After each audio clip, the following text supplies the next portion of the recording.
Writer today से आज हम ऐसे शख्सियत के पास आए हुए हैं कि गज़ल सम्राट, भजन सम्राट धर्मेंद्र पांडे जी के पास जो है, इनसे आज हमारा क्वेश्चन है। कल से हम लोग ने इस चीज़ की जानकारी करने के लिए कई लोगों के बीच में गए कि ये पता करने के लिए कि यूपी में जो भाजपा की सीटें कम हुई और भाजपा ये दावा कर रही थी कि हम 80-90 सीट पर 80 सीट पर रहेंगे, इसके बावजूद भी सीट जो है कम हो गई। 33 सीट पे भाजपा जो है सिमट गई और 37 सीट जो है सपा को मिली। तो इसके बारे में हम जानकारी कि क्या कारण था कि भाजपा जो है आज इतनी कम सीट पाई जो है। हाँ, कारण कई हैं संतोष जी। तो सबसे पहले तो पूरे देश में ये हो रहा है कि कहीं हारे लेकिन अयोध्या हार गए। वो अयोध्या जहाँ एयरपोर्ट मिला, वो अयोध्या जहाँ इतना डेवलपमेंट हुआ, राम मंदिर बनाया गया, इतने रोजगार पैदा हुए। तो अयोध्या से ही शुरू करेंगे। और राम नीति से राष्ट्र नीति, एक ये नारा चला था उस समय, राम नीति से राष्ट्र नीति। तो जो बीजेपी के बड़े पदों पे लोग बैठे हैं, उनको सिर्फ राम का नाम लेना नहीं, उनसे समझना पड़ेगा राम नीति क्या है। भगवान राम के साथ जो लोग लड़े लंका में, लंका युद्ध के दौरान जो सैनिक लड़े हैं भगवान राम के साथ, भगवान जिन सैनिकों की मृत्यु भी हो गई थी, राम की तरफ से भी लोग और रावण की तरफ से, तो युद्ध खत्म होने के बाद रावण वध के बाद भगवान राम अपने उन सैनिकों के लिए अपनी पावर का पूरा प्रयोग करके अमृत वर्षा करवाए हैं, उनको जिंदा किया गया है। और तब राम अयोध्या प्रस्थान। और उन तक ही नहीं, लंका में भी जो रावण की तरफ से मंदोदरी आदि, उन सबका भी राम कुशल क्षेम पूछे हैं। और अपने साथ जो लोग लड़े, सबसे राम पर्सनली मिलके सबको जिंदा किए। बीजेपी डेवलपमेंट खूब की अयोध्या में, लेकिन क्या पर्सनली उन लोगों तक पहुंची उस डेवलपमेंट में जिनका घर उजड़ गया अयोध्या में? एयरपोर्ट बना। जब भाई, जब कहीं भी कुछ डेवलपमेंट होता है, मोहल्ला की नाली तब ज़्यादा बदबू करती जब सफाई होती है ना। जब तक जाम रहती तब तक बदबू नहीं आता। जब हम अपने घर का रेनोवेशन करते तब ज़्यादा उथल पुथल हो, लेकिन उसको वैसे नहीं। तो मोदी जी से या बीजेपी के जो शीर्ष नेतृत्व हैं, उनसे अयोध्या में यहाँ गलती हुई कि आप डेवलपमेंट खूब किए, लेकिन उस डेवलपमेंट में जो कुछ लोग छूट गए। हमारा देश आज भी, सब सिर्फ हम झंडा उठाए हैं कि विश्व गुरु है, महान भारत है, लेकिन भारत आज भी गरीबों का ही देश है, गरीबी है। तो जो लोग बेघर हुए, उन तक पूरी सुविधाएं पहुंची कि नहीं पहुंची, सरकार यहाँ पहली चूक कर दी। और दूसरी चूक ये हुई उत्तर प्रदेश में। अब देखिए, और जगह इतना नहीं, लेकिन जो उत्तर प्रदेश में हुआ, यहाँ भी राम नीति से ही सीखना पड़ेगा। बीजेपी के जो लोग हैं, चाहे अमित शाह जी हैं, मोदी जी हैं, या जो लोग ये प्लान बनाते हैं, उनको राम से ये सीखना पड़ेगा कि भगवान राम जब एक बार सुग्रीव को राजा बना दिए, विभीषण को राजा बना दिए लंका का, तो उनके राज्य में कभी हस्तक्षेप करने नहीं गए। आपका कहने क्या मतलब, जैसे योगी ये है कि मेरा कहने का मतलब, गुजरात के लोग अपने भोजन में चीनी मिला लेते, दाल में चीनी, थोड़ा मीठा खाएंगे, सब्जी में चीनी, लेकिन उत्तर प्रदेश के लोग बाटी चोखा खाने वाले लोग हैं। योगी जी का जो बुलडोजर नीति यहाँ चल रही है उत्तर प्रदेश, योगी जी के आने से पहले हम लोग बाहर जाते भजन गाने, बहुत पूरे देश की में जो योगी सरकार की गुडविल है, जो योगी की गुडविल है, इस योगी सरकार में, मतलब उत्तर प्रदेश के भोजन में जो गुजराती तड़का देने का प्रयास किए, यहाँ के लोगों को ज़बरदस्ती चीनी में खिला के दाल में खिलाने का प्रयास किए, योगी जी के ऊपर दबाव बनाने का जो प्रयास किए, उत्तर प्रदेश इससे भी नाराज है। योगी जी को उनकी स्वतंत्रता से आप प्रदेश चलाने दीजिए। उत्तर प्रदेश योगी जी के नेतृत्व में बहुत प्रसन्न है, लगभग शांति है हर जगह। दंगों का नंगों का प्रदेश कहा जाता था, आज हम लोग बाहर जाते हैं, महाराष्ट्र इसके पहले जाते थे, कहते आ गए उत्तर प्रदेश के नंगे भैया लोग। आज योगी जी के बाद आने के बाद जब हम लोग जाते थे, कहते भैया भगवा नगरी, अरे भैया बाबा की नगरी से, बुलडोजर वाले बाबा। पूरे देश का मिजाज योगी जी के प्रति बहुत पॉजिटिव है। तो योगी जी को उनकी मर्जी से उनका प्रदेश ना चलाने देना, ये दूसरी बड़ी मिस्टेक हो गई। अच्छा, अभी तक हम लोग ने जो ज़मीनी हकीकत जाना है, तो उसमें ये उभर कर आ रहा है कि अयोध्या के जो पूर्व सांसद थे लल्लू सिंह, उन्होंने एक बयान जारी किया था कि यदि हमारी सीटें बढ़ जाती हैं, चाहे 400, ये बयान ये बयान हो सकता है लल्लू सिंह का जारी, ये एक जो सोशल मीडिया के माध्यम से ये खेला गया विपक्ष की तरफ से कि इनको पूर्ण बहुमत की सरकार बनाने के लिए केवल 272 सीटें चाहिए, ये 400 क्यों मांग रहे हैं। तो विपक्ष की तरफ से ये झूठी अफवाह फैलाई गई कि संविधान क्योंकि आप जानते हैं हमारे देश में मेजॉरिटी है, संविधान, हमारा देश संविधान से चलता है, यही नियम भी है।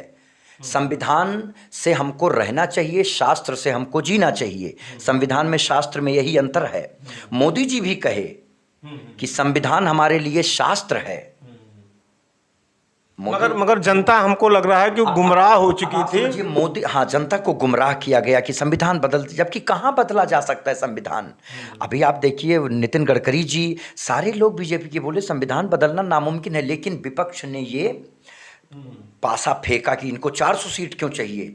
400 तो संविधान वाला ये जो आप बता रहे हैं। अब लल्लू सिंह जी बोले, वो गैर जानकारी में बोले या आत्ममुग्धता में, आत्मश्लाघा में जो भी बोल गए, ये गड़बड़ हो गया। ये विपक्ष के लिए तो ये हो गया कि बैठे बैठाए एक मुद्दा उनको मिल गया। बहुत बड़ी गड़बड़ी ये हो गई। और दूसरी चीज ये हो गई कि कोई वैकेंसी ना निकालना, अंडर एस्टिमेट करना देश के युवाओं को। आप सिर्फ जो भी एग्जाम होते थे उसमें पता चल रहा है कि जब लोग परीक्षा देने जाते थे पता चला पर्चा ही लीक हो जा रहा है। इस चीज़ पे, एजुकेशन पे और बेरोजगारी पे, ये भी युवाओं के लिए बहुत बड़ा मुद्दा। प्रयागराज में हर छुट्टी में बच्चे अपने घर चले जाते थे, लेकिन इस बार प्रयागराज में वही पढ़ने वाले बच्चे रुके और बाकायदा बीजेपी के खिलाफ उन्होंने प्रचार किया है। बच्चे अपने घर नहीं गए, इतना गुस्सा बच्चों के अंदर।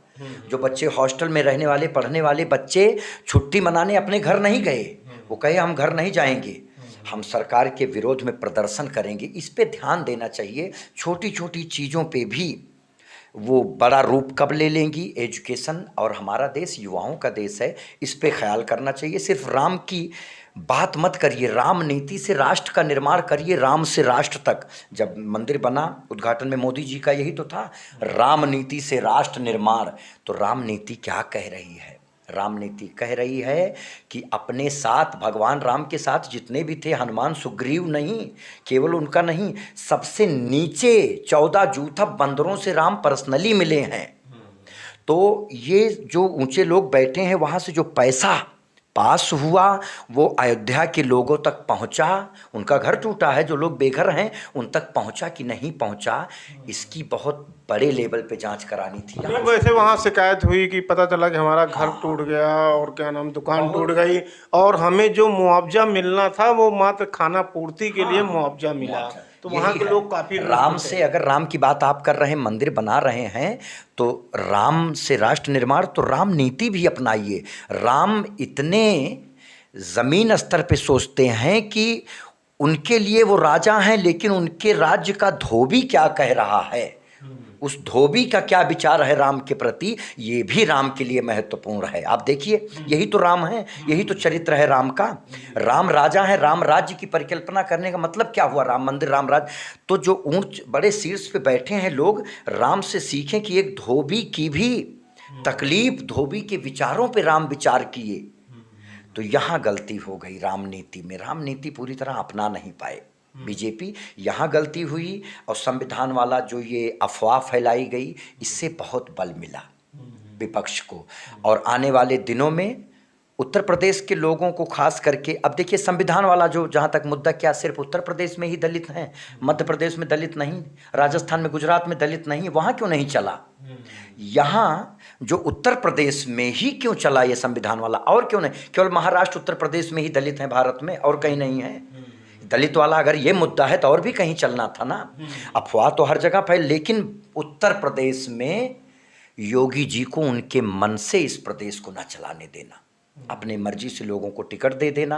आपका मतलब ये रीजन लगता है कि योगी जी को स्वतंत्र होकर, स्वतंत्र उनको छोड़िए। उत्तर प्रदेश उनके कार्यों से बहुत प्रसन्न है, हर वर्ग के लोग। हम कलाकार हैं, आप लोग पत्रकार हैं, हो सकता है लोग आपसे उतना खुल के ना बोल पाते हों, क्योंकि आप लोग टीवी पे दिखाएंगे, लेकिन हम कलाकार हैं, हम तो हर वर्ग के लोग में जाते हैं। हम ब्राह्मण, क्षत्रिय, वैश्य, शूद्र, मतलब भारत के हर लेवल के लोगों से हम जुड़ते हैं। लोगों का जो मिजाज है उत्तर प्रदेश में, वो योगी सरकार से बहुत प्रसन्न है, हिंदू मुसलमान सब। क्योंकि शांति आप देखिए, ये वही प्रदेश है जहाँ कब दंगा हो जाए, चुनाव इतनी शांति से, बुलडोजर नीति काम कर रही है। तो योगी जी के ऊपर जो केंद्र से दबाव बनाया जा रहा है कि उनकी मर्जी से चलिए, ये बहुत बड़ा फैक्टर। हमको ये भी अगर संविधान से ही होता, संविधान बेरोजगारी, तो बेरोजगारी पूरे देश में नहीं, है। हमारा ये लगता है कि भाजपा में भी ये है कि किसी नेता जैसे शिवराज सिंह को मध्य प्रदेश में जो है इतनी मेहनत करके चौथी बार वो मुख्यमंत्री बनते हैं, इसके बावजूद भी नहीं बनने दिया गया। तो हमें लगता है कि बड़े नेता भी ये चाहते हैं कि कोई छोटा नेता जो है ऊपर ना जाने पावे। क्या ये भी रीजन? ये रीजन तो अच्छा, नूपुर शर्मा इतना बड़ा तो नहीं था ना। नूपुर शर्मा जैसे ही उठने लगी, थोड़ा सा ये मानस में चौपाई है कि कैसे को नहीं यस जन्मा जगमाही, प्रभुता पा ही जा ही मद नाही। ऐसा कोई पैदा नहीं हुआ है जिसको प्रभुता पाने के बाद मद ना आया हो। तो आत्मनिरीक्षण भी करना चाहिए इंसान को थोड़ा। इस पे बहुत जोर उत्तर प्रदेश की जो जनता है, आप देखिए उत्तर प्रदेश महाराष्ट्र बहुत ज़्यादा हुआ, तो क्या बेरोजगारी सिर्फ उत्तर प्रदेश महाराष्ट्र, पूरे भारत में है? तो 29 की 29 सीट कैसे मध्य प्रदेश में आ गई? वहाँ दलित नहीं है? और राज्यों में, गुजरात में भी दलित हैं, 25-26 में से 7 की 7 सीट दिल्ली में पा गए आप। लेकिन उत्तर प्रदेश की जनता जो योगी जी को उनके मन से ये प्रदेश चलाने दीजिए। दिल्ली का रास्ता उत्तर प्रदेश होके जाता है, उत्तर प्रदेश के नहीं, पूरे भारत के। हम लोग साउथ भी जाते हैं, लगभग लोगों का ये विचार है कि योगी जी को, मोदी जी बहुत अच्छे पीएम हैं, लेकिन जनता, ये देखिएगा, जनता का ये पूरा विचार है कि बीजेपी को आने वाले दिनों में अगर योगी जी के बाद जनता किसी को चाह रही है, भारत की जनता मेजॉरिटी, तो वो मोदी जी के बाद योगी को ही चाह रही है। लोगों की जमानत जब्त हो जाएगी जिस दिन बीजेपी मोदी जी के बाद योगी जी का नाम केंद्र के लिए प्रमोट करके देखे। चलिए, आपका जो है सपना जो है जब तो हो जाएगी लोगों सपना की, पूरे भारत लेवल की। मैं सिर्फ प्रदेश की बात नहीं, हर वर्ग में। मैं राजस्थान जाता हूँ, दिल्ली जाता हूँ, एमपी जाता हूँ, बिहार जाता हूँ, हरियाणा जाता हूँ, साउथ गया। आज तक कोई ऐसा नहीं मिला जो ये ना कहता हो भैया एक बार योगी जी को पहुँचने दीजिए दिल्ली। जैसे उत्तर प्रदेश शांत हो गया है, ये पंजाब योगी जी खुद कहे हमको दीजिए पंजाब कुछ दिन के लिए, देखिए इतने ज़्यादा धर्म परिवर्तन, इतनी अराजकता, सब ऐसे शांत हो जाएंगे मानो पैदा ही ना हुए हों। और विपक्ष की जमानत जब्त हो जाएगी जिस दिन योगी जी का योगी नीति भारत में पहुंचेगी। ये यही है, यही भविष्य है बीजेपी का, योगी आदित्यनाथ। और थोड़ा राम की बात अगर करते हैं तो राम से सीखना पड़ेगा कि राम से राष्ट्र निर्माण। तो राम अपने राज्य के रहने वाले सबसे जो धोबी है उसको भी उतनी ही वरीयता देते हैं जितनी वरीयता अपने मंत्रिमंडल को देते हैं। राम वही हैं, जितना उनके लिए हनुमान प्रिय हैं उतना ही उनकी टीम में सबसे निचले स्तर पर लड़ने वाले वानर उनसे भी मिले, सबसे पर्सनली मिलते हैं। तो केंद्र पे बैठे, हालांकि अभी मोदी जी कोई ऐसा निकाले हैं कि आप अपनी बात मोदी जी से डायरेक्ट कह सकें, तो इस पे बहुत। राम की बात करते हैं तो राम नीति समझिए, जिनका घर टूटा डेवलपमेंट में, जो बेघर हुए उन तक सुविधाएं पहुंची कि नहीं पहुंची, यही राम नीति है। अमृत वर्षा हुई तो एक एक वानर जी राम ने अपनी पावर का प्रयोग करके उनको जिंदा किया जो मारे गए थे लंका की युद्ध में। इसका ध्यान देना चाहिए बीजेपी को। आने वाले दिनों में अगर इस पे काम करेंगे, जबरदस्ती किसी के ऊपर आप अपना नहीं थोपेंगे, तो बीजेपी का भविष्य बहुत उज्जवल है। ठीक, धन्यवाद।